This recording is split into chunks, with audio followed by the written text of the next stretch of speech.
Namaste, I am Raj Vedam. Thank you for coming to our session. Namaste, this is Sitaram Ayyagari. Our paper is titled on hygiene practices in ancient India and its relation to ritual purity.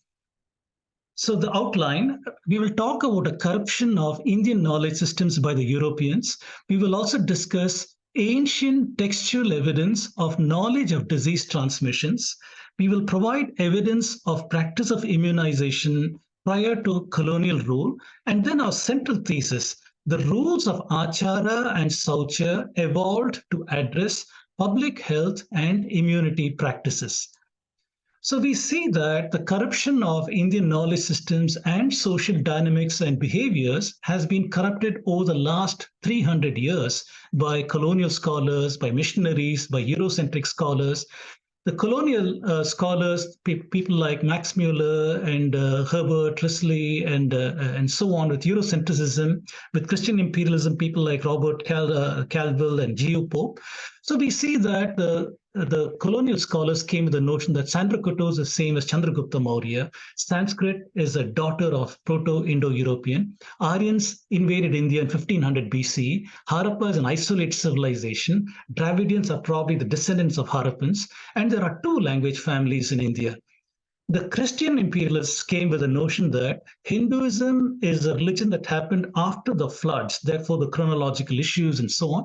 And they also said that Hinduism is caste-ridden, and they introduced a notion that Dravidians are an oppressed people and Brahminical Aryans are evil. So these are ideas they came with. And the Eurocentric scholars came with the notion that Aryans is a race. And they also introduced this caste system and the two language families. So these are the people with these kind of notions. They laid the foundation for the so-called Aryan invasion or migration theory, which has become the received wisdom for our left-leaning socialist academia, as well as the Marxist academia. So today we find that the outsider lens, the ethic sociology, that is used to view all of Indian social dynamics with an oppressor-oppressed conflict model that is predominant in the literature today. And how they do it is by using archaeology, people like Maria Gimbutas, Colin Renfrew, their works and so on, along with notions from genetics, with people's works like David Reich and others.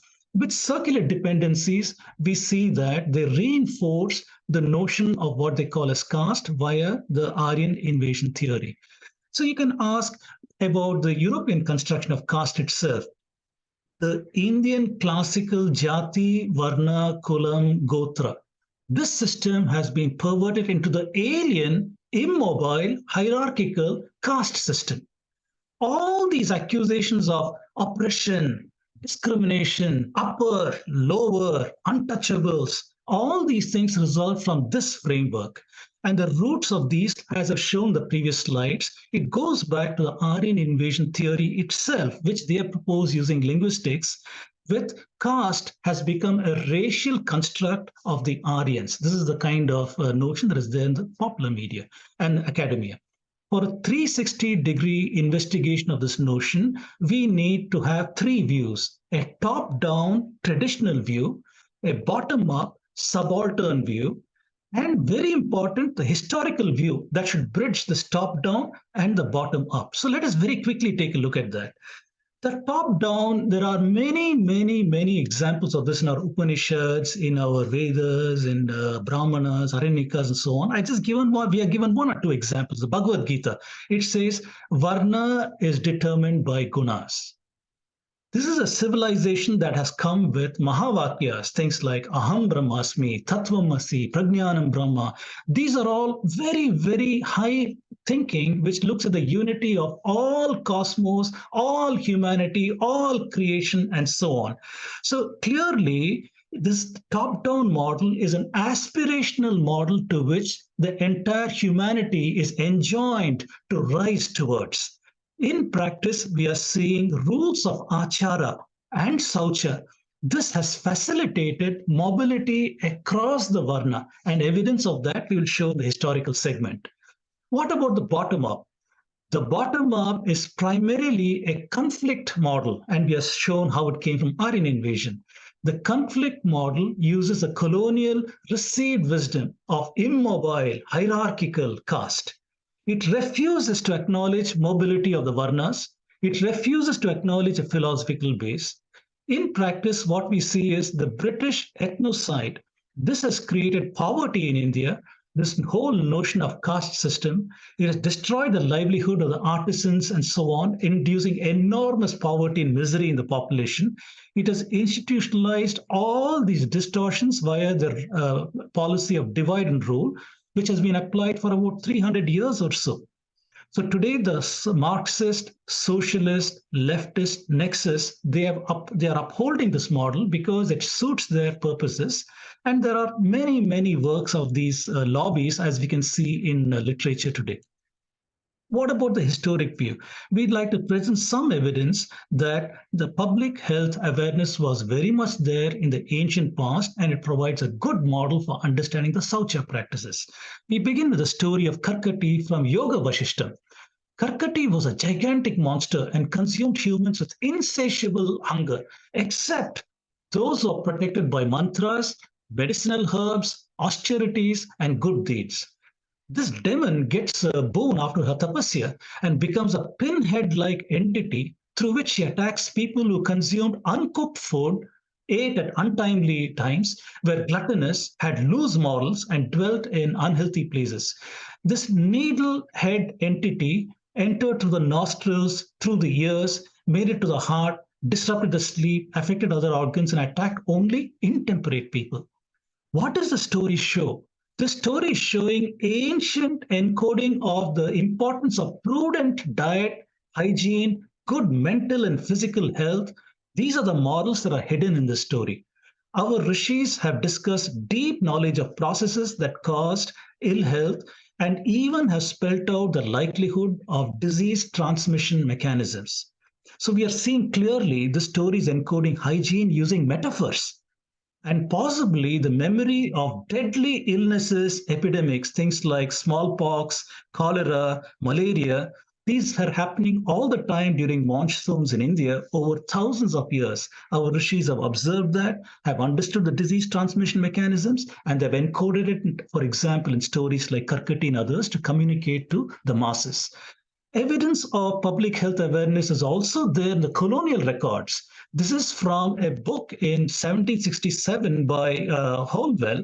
And this book is saying that a particular tribe of Brahmins, they divided themselves into small parties of 3 or 4, planning the travel circuits in such a way as to arrive at the destination some weeks before the return of the disease. Typically, diseases in India happen at monsoon times. So this shows they're planning how to inoculate people 3-4 weeks before the monsoon, they arrive at the destination and so on. Very interesting.